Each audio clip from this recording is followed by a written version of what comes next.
સિહોર તાલુકાના પીપરડી ગામે Sureshbhai Parmar army Indian army જે 15 વર્ષથી દેશની સેવા દેશનો ખૂણે ખૂણો સરહદનો એની સેવા બજાવી છે. હાલમાં પણ ડ્યુટીમાં છે.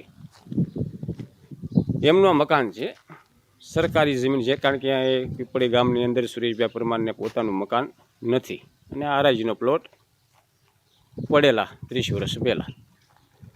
તો એમાં માંગણી કરી, ઘણા વર્ષોથી માંગણી કરતા છતાં કોઈ પંચાયત દ્વારા પ્લોટિંગ આપવામાં ન આવતું. તો દબાણ કરીને એક મકાન બનાવ્યું છે 35 બાય 40ની જગ્યાની અંદર. તો હાલના ગામના સરપંચ એ મકાન નોટિસ આપી, એક દેશના સૈનિકને, આર્મી મેનને નોટિસ આપી અને આ મકાન દૂર કરવા નોટિસ આપેલ છે.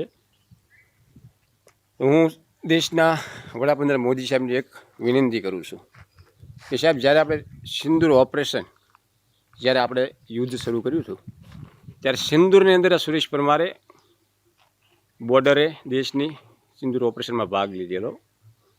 શરૂ ઓપરેશન એમનો ફોન મારે આવેલો, નાના ભાઈ, હું એનો મોટો ભાઈ છું, કે મારે 5 વર્ષની દીકરી છે ભાઈ, હું દેશ માટે કદાચ શહીદ થઈ કામ આવી જાઉં તો મારી દીકરીનો તું ખ્યાલ રાખજે, અને કદાચ શહીદ થાવ તો દુશ્મનના 10ને મારીને હું શહીદ થઈશ.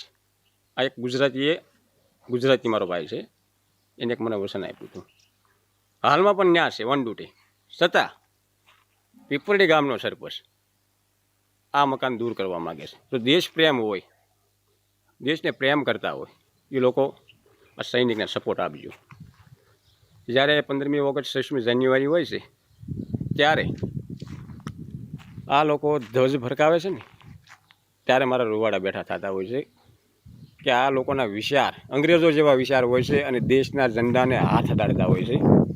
ત્યારે અમારી પાસે કાંઈ લાયકાત નથી હોતી ને કે હું ઝંડાને હાથ પણ ન અડાડવા દઉં, કારણ કે અમે પણ એક દેશ પ્રેમ અને દેશને પ્રેમ હું પણ કરું છું મારા.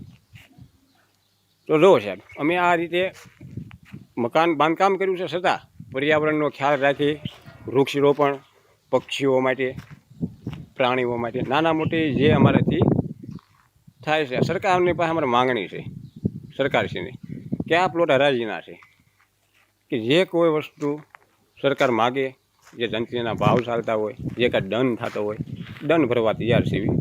અને એક દેશના સૈનિકના પરિવારને સરકાર ન્યાય અપાવે એવી જ માંગણી મોદી સાહેબ પાસે. હજુ સુધી તમે અમારી ચેનલને સબસ્ક્રાઇબ નથી કરી તો અત્યારે જ ન્યૂઝરૂમ ગુજરાતને સબસ્ક્રાઇબ કરો, ફેસબુક અને ઇન્સ્ટાગ્રામ પર ફોલો કરો.